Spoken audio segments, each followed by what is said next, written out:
السلام علیکم، میں ہوں شاہد جمشید۔ آج میں بات کروں گا جناب اقرار الحسن صاحب، جو کہ پاکستان کے ایک بہت ہی مایہ ناز اینکر پرسن ہیں۔ لاسٹ ویک میں انہوں نے حق خطیب صاحب کے ڈیرے پر گئے اور ان کے ساتھ مناظرہ کرنے کی کوشش کی یا ان کو بے نقاب کرنے کی کوشش کی، جس کے نتیجے میں وہ اپنے گھر واپس آئے۔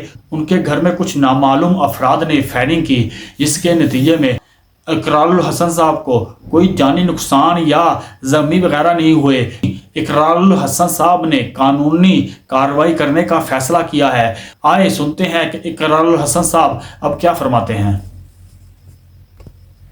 بسم اللہ الرحمن الرحیم۔ السلام علیکم۔ حق خطیب شف کے معاملے پر میں پوری قوم کو بارہا یہ بتا چکا ہوں کہ مجھے اس معاملے پر ہر طرح کے دباؤ کا سامنا ہے، ہر طرف سے دباؤ ڈالا جا رہا ہے، اخلاقی طور پر بھی، میرے احباب سے ریکویسٹ کر کے بھی، مختلف طاقتور لوگوں کا استعمال کرتے ہوئے بھی کہ آپ اس معاملے سے پیچھے ہٹ جائیں، لیکن میرے پاس ثبوت موجود ہیں، میرے پاس وہ لوگ موجود ہیں جن پر ظلم و ستم ہوا، میرے پاس وہ لوگ موجود ہیں کہ جنہوں نے تکلیف میں، اذیت میں، معذوری میں، مجبوری میں، انتہائی مہلک امراض میں اس شخص کو پیسے دیے اور اس شخص نے انہیں ذلیل و رسوا کیا۔ لہٰذا میں مرتے دم تک یہ بات واضح کر دوں کہ اس موقف سے پیچھے نہیں ہٹوں گا، یا تو یہ کہ میری جان جائے گی، یا یہ کہ پھر اس شخص کے فراڈ کے اڈے بند ہوں گے انشاءاللہ العزیز۔ اب کل جو واقعہ فائرنگ کا میرے گھر پر پیش آیا، اس کے حوالے سے میں کچھ گزارشات کرنا چاہتا ہوں۔ تقریباً 20-22 منٹ کے وقفے سے 2 فائرنگ کے راؤنڈ ہوئے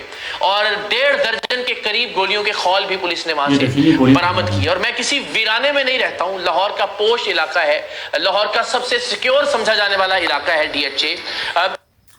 یہ ڈیفنس یہ بتا رہے ہیں کہ یہ ڈیفنس میں رہتے ہیں۔ ڈیفنس ایک لاہور کا بہت ہی مشہور علاقہ ہے، اس کی وہ مرکزی اور مین شاہراہ ہے، لیکن اب تک کئی گھنٹے گزر جانے کے باوجود کسی بھی طرح کا کوئی کلو یا سراغ نہیں مل سکا۔ یہ کوئی ناممکن بات نہیں ہے۔ ظاہر ہے جن لوگوں نے فائرنگ کی وہ ایک گاڑی پر آئے تھے، اور جو گھر میں ہمیں اسسٹ کرنے والے لوگ ہیں انہوں نے بتایا کہ وہ بلیک فارچونر تھی، موسٹ لائکلی کوئی بلیک بڑی گاڑی تھی سیاہ رنگ کی۔ ظاہر وہ کسی چوراہے سے آئی تھی، کسی چوراہے کی جانب گئی، کسی گلی میں داخل ہوئی، کسی سڑک کا اس نے استعمال کیا۔ تو یہ ممکن نہیں ہے، ہو ہی نہیں سکتا کہ DHA کے اندر اس گاڑی کو ڈھونڈا نہ جا سکے، یا اس کا سراغ نہ لگایا جا سکے، یا اس کی کوئی CCTV فوٹیج حاصل نہ ہو سکے۔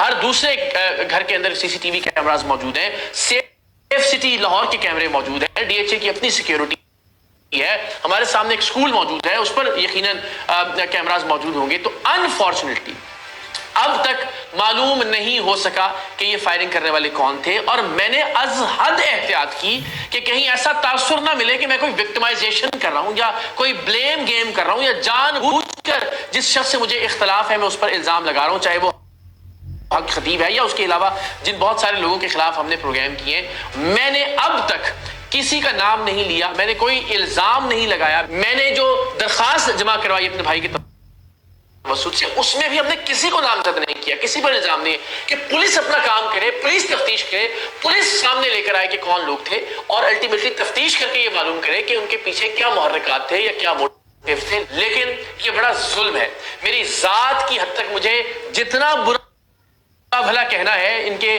مرید، ان کے چیلے کہہ رہے ہیں، کیا کیا الزام ہے جو مجھ پر عائد نہیں کیا جا رہا۔ مجھے غیر ملکی ایجنٹ کہا جا رہا ہے، مجھے غیر اسلامی قوتوں کا ایجنٹ کہا جا رہا ہے۔ میں ہر طرح کا تشدد برداشت کرنے کے لیے تیار ہوں، میں نے آج تک کیا ہے، میں نے بہت مارے کھائی ہیں، میں نے گولیوں کا سامنا کیا ہے، میں نے حوالات اور جیلیں بھگتی ہیں، لیکن گھر نہیں، جہاں فیملی ہے، جہاں بچے ہیں، جہاں میری والدہ ہے۔ میں نے پہلے ہی بتایا تھا کہ ایک بہت ہی مشہور اینکر پرسن ہے اور یہ اس طرح کے کام کرتے رہتے ہیں۔ انہوں نے حق خطیب صاحب کو بے نقاب کرنے کی کوشش کی، سلسلے میں پھر ان کے گھر میں فائرنگ کی گئی۔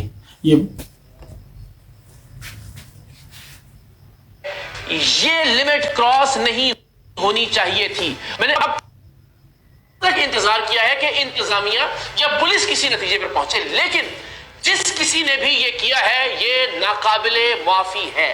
میں ہر قانونی حد تک جاؤں گا اس شخص کو اس کے منطقی اور قانونی انجام تک پہنچانے کے لیے. اور میں پورے پاکستان سے ریکویسٹ کرتا ہوں کہ اگر اگلی کچھ دیر میں مزید حقائق سامنے نہیں آتے, اگر پولیس ان لوگوں کو تلاش کرنے میں ناکام رہتی ہے, گاڑی ٹریس نہیں کی جا سکتی یا ان افراد تک نہیں پہنچا جا سکتا, تو پھر آپ کو اور مجھے جن لوگوں پر شبہ ہے ہم انہیں نامزد کریں گے مقدمات کے اندر, تاکہ تفتیش کوئی رخ ضرور اختیار. یہ نہیں ہو سکتا کہ ہم کہیں جو اچھا کوئی بات نہیں, معلوم نہیں ہو سکا کہ یہ فائرنگ کس نے کی تھی.